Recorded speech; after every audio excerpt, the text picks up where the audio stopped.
So, hi guys. Mag-share lang ako ng thoughts at hindi naman ako fanatic ng PBB. Pero nanonood ako.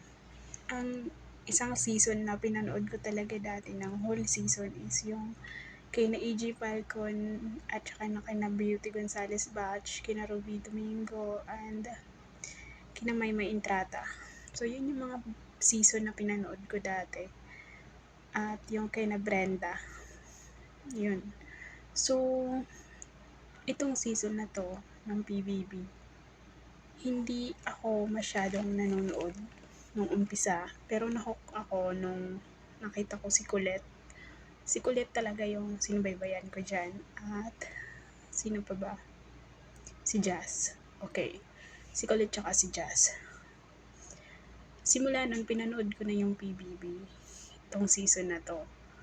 Pero alam nyo, ngayon, ngayong patapos na siya ng patapos, nakakasad.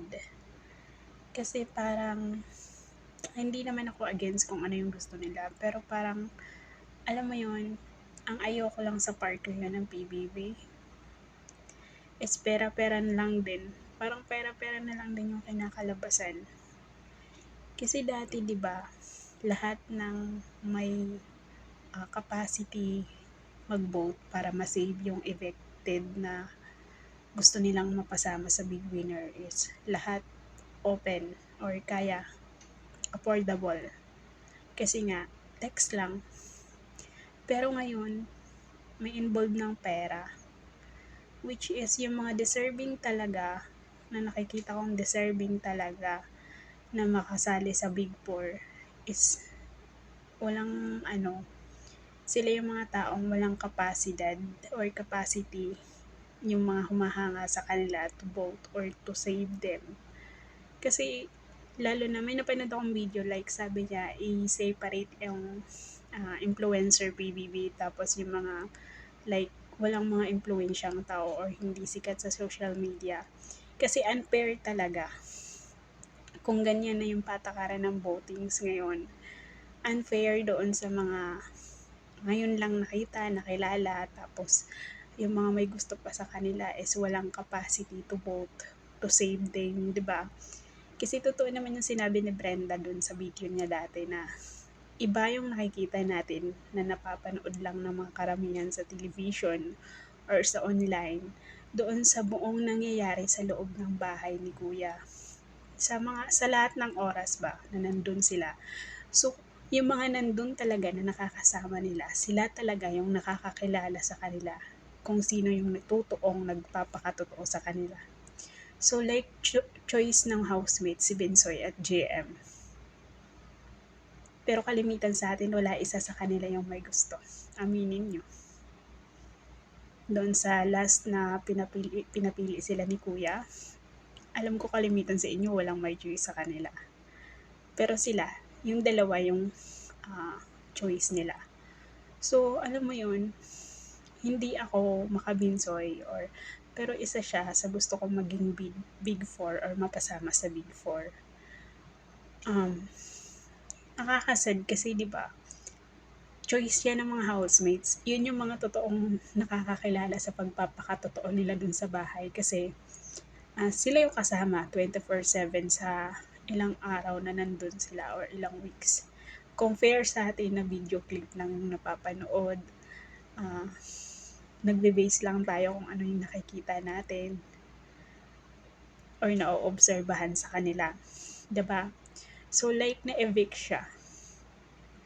What if yung mga gustong bumoto sa kanya or mag-save sa kanya is walang capacity to save, like walang account ng Maya or walang pera na pang save, 'di ba?